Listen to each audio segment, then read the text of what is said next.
Good morning বন্ধুরা, সবাই কেমন আছো? নিশ্চয়ই ভালো আছো। আমি সেনগুপ্ত ব্লগ থেকে সাকি সেনগুপ্ত আবার একটা নতুন ব্লগ নিয়ে চলে আসলাম তোমাদের জন্য।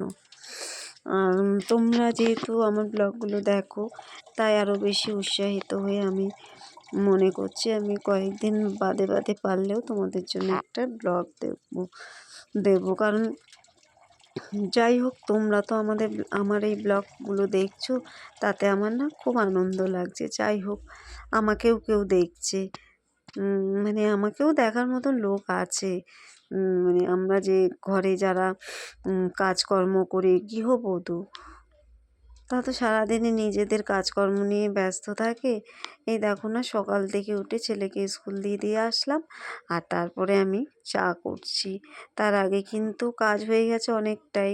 পুরো রান্নাঘরটাকে আমার পরিষ্কার করতে হয়, মুছতে হয়, আর মোছামুছি করে এখন আমরা সকালের টিফিনটা খেয়ে নিচ্ছি। তারপরে সকালের টিফিনটা খেয়ে ওর বাবা তো কাজে চলে যাচ্ছে, তারপর আমি ভাতটা বসিয়ে নিলাম। আর আমাদের দেখো, এইসব টুকিটাকি কেই বা দেখবে? কেউ দেখার নেই। আমাদের দেখার জন্য কে আছে? তবু ভাবলাম, না, আমার ভিডিওতে যে কজনই ভিউজ হচ্ছে তারা তো আমাকে দেখছে, তাদের জন্যই আমি একটা নতুন করে ভিডিও করি। আমার অল্প ভিউজ হলেও কি আছে, যারা দেখছে তাদের জন্য আমি করি। তারা আমাকে ভালোবাসে বলেই আমাকে দেখছে। তাই তোমাদের জন্য আমি আবার একটা নতুন ভিডিও নিয়ে আসলাম।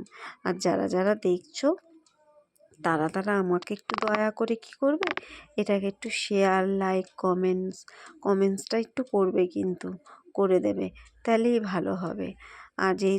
আর আমি আজকে যেই ভিডিওটা দিচ্ছি সেটা হচ্ছে মঙ্গলবারের ভিডিও। এই মঙ্গলবার যেহেতু নিরামিষ, তাই আমি আজকে নিরামিষে করছি হচ্ছে সোয়াবিন আর আলুর তরকারি আর মোচার ঘন্ট, আর করেছি ডাল সেদ্ধ আর আলু সেদ্ধ, যেটা আমার ঝিলিকের জন্য। জানো তো তোমরা ঝিলিকটাকে? ঝিলিক আমার মেয়ে, যে সারাক্ষণ বিছনায় শুয়ে থাকে। ওকে আর নিয়ে, আর আমার একটা ছেলে যে ইয়েতে গেছে, স্কুলে গেছে, আর আমার স্বামী, আমরা এই তিনজনেই আমাদের এই সংসার। আর এখন আপাতত আমার মা আছে।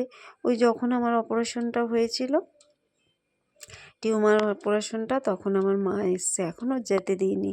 কারণ না, আমি না এখনও ছাদে গিয়ে মেলামেলিটা করতে পারি না, মাই করে আসে।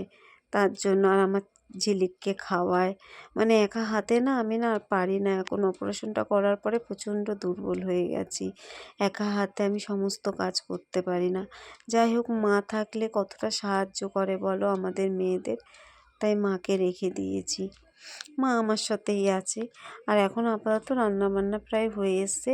আর আমি না রান্না করতে করতেই না প্রত্যেকটা বাসন মেজে নিই। আমার তো এইটুখানি একটা সিন, তাতে না বেশি বাসন জড়ো করে রাখা যায় না।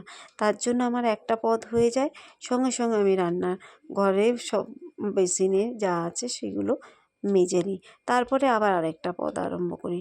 আমি এরকম করি, তাহলে কি বাসনটা বেশি হয় না। আর এইদিকে দেখো, আমি মোচার ঘন্টটা করছি। আজকে না মোচার ঘন্টটা এত সুন্দর হয়েছে কি বলবো। আর ওদিকে সোয়াবিনের তরকারিটা দেখেছো, আর ভাতটা তো রেডি হয়ে গেছে। আর এদিকে আমি সকালবেলা বিছনাটা তুলে রেখেছি, কিন্তু বিছনার মানে মশারি টশারি তুলে রেখেছি, কিন্তু বিছনাটা ঠিক মতন টান করে মেলা হয়নি। আর এদিকে আমি এখন টান করে মেলে দিয়েছি। আর কি বলবো, আমার ঘরে এত ইঁদুর হয়েছে না, ওই যে জানলার পাশগুলো দিয়ে, জানলার যে ইয়েটা আছে, জানলার যে পর্দাটা আছে, তার পিছনে না ভর্তি ইঁদুর হয়ে যায়। আর ইঁদুরের জ্বালাতনে আর পারি না, সব বিছনার চাদর টাদর সব কেটে দিচ্ছে।